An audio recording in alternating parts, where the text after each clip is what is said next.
Hello everyone, so let's talk about Comcast's 1 terabyte data cap starting to go out nationwide in November. So according to this article on Engadget.com, Comcast's data restrictions are going from testing to reality for most of its customers. Its Xfinity terabyte internet data usage plan is already in place in a number of places and will roll out up to 18 new markets, including California, Michigan, Florida, and others listed on its FAQ beginning November 1st.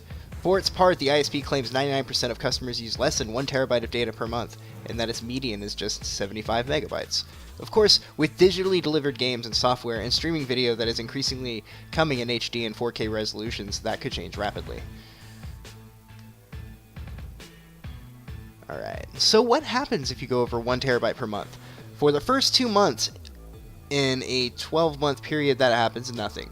Also, Comcast customers can adjust their settings for notifications via email, browser, or text when they reach thresholds like 50, 70, 85, or 125% of the cap.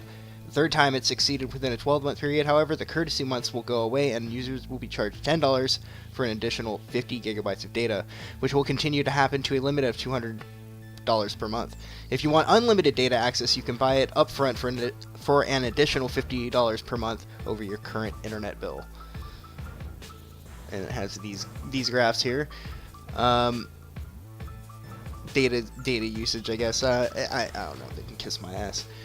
So what if you're like me and you use a lot of data? Between downloading games on Xbox One and PS4, streaming in 4K, and everything else, I've used 1.2 terabyte of data last month. Even for me, that's a bit extreme, but with games pushing out multi-gigabyte updates and high-res video streaming available from more sources, eventually more of us will be nudging up to the limits. I have cable and do most of my TV viewing there, but for cord cutters leaning on streaming services such as Sling TV or PlayStation Vue, the 1 terabyte red line could be approaching even faster. Scrolled right past it. It's probably not a coincidence that the move is taking place at the same time Comcast is allowing Netflix streaming via its X1 cable boxes. In the first section of the spec, Comcast says its decision is about fairness, but unless someone's internet usage is so extreme that it negatively impacts neighboring connections, that falls flat. Sure, it's also offering a flexible data option for people at the other end of the spectrum, but they can only save $5 by using less than 5 gigabytes per month. If people try to switch their news and entertainment consumption from away from cable TV to internet sources, Comcast is going to charge them more.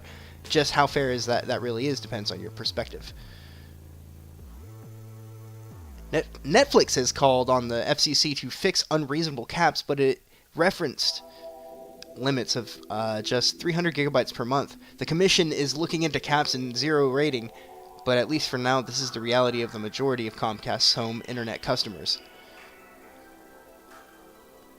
Let's see, Xfinity internet customers in the following locations have the terabyte internet data usage plan: Alabama, excluding the Dothan market; Arizona, Arkansas, Florida, Fort Lauderdale, the Keys, Miami; Georgia, excluding southeastern Georgia; Illinois, northern Indiana, Kentucky, Louisiana, Maine, southwestern Michigan, Mississippi, Tennessee, eastern Texas, South Carolina, and southwest Virginia.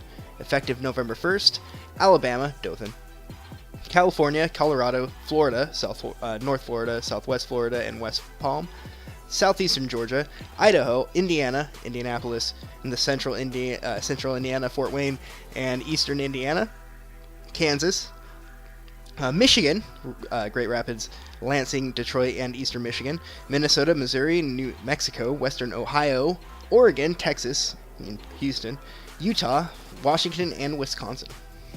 So that's the end of the article. Well, shit.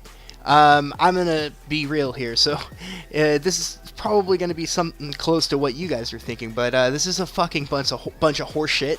These guys have a goddamn monopoly, and now that people are ready to switch, they're trying to do their one last. I wouldn't even say one last, but they're trying to justifiably by saying it's fair to everybody when they're the one that controls the fucking bandwidth.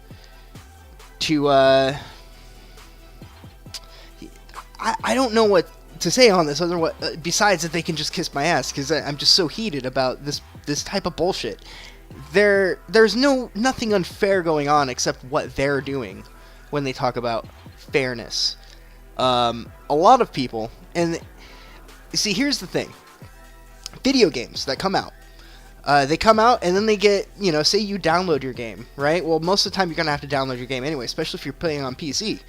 But you're going to have to download your game, and then there's going to be patch data. So you're going to have gigabytes upon gigabytes of updates coming out left and fucking right, right? And that's just for each game. Suppose, you have different consoles. Like I have PS4 and Xbox One and a PC, and I have, many times the same game on multiple consoles, and a lot of things auto-update. So on top of 4K, and not that I do 4K streaming or anything like that, but say, I'm a streamer, right? And I stream in 4K. I go home and I watch Netflix in 4K. I use my Wi-Fi on my phone. That is going to use a ton of fucking usage right there just for one person. I feel like Comcast knows very well what they're doing right now. And it's such a bullshit move, but there's no one in the market. Like, no one can compete with them because it's not a market that that people can go out there and just do it better. Google is trying, but Google is also a company that's spending more time trying to... I don't want to get into this, but the whole YouTube thing... there's more interest going in trying to make it a safe fucking space for everybody instead of trying to make our actual living space better for everybody. It's all about trying to calm down a little bit, but I just hate all that bullshit. If you don't like someone's opinion, just fuck off, I mean, I'm not saying... you don't have to, call the person's work and get them fired. And dumb shit like that goes on the internet. I mean, that shit really bothers me. But... sorry, that's neither here nor there. We're talking about how these scumbag bastards have completely just decided to go, you know what, we're upping the rent. Because it's fair, alright? Because it's fair. So, yeah, fuck Comcast. Fuck Xfinity. Fuck the company that owns them. What is that, NBC? Yeah, definitely fuck NBC. Fuck, now that I'm on it, fuck mainstream media, all of them, even the channels that used to be good. I remember liking Comedy Central back in its day, and they can kiss my ass. Man, just how the mighty have fucking fallen. Everyone's lost their credibility. It's pretty sad when most people have to go to Alex fucking Jones to get their goddamn news. Anyway, that's all I have to say on this. Sorry, it got a little ranty at the end, but like I said, I kind of had to unleash a little bit of venom, even though I actually did hold back quite a bit. So anyways, I'm Everdread. I do news that pertain to gamers, which I do think that this will affect a lot of us, especially gamers, which is why I wanted to do the story. But anyways, if you guys have any comments you'd like to make, feel free to leave them in the comment section below. I'll definitely check them out and talk to you guys. But yeah, that's really all I have to say on that. Fuck Comcast.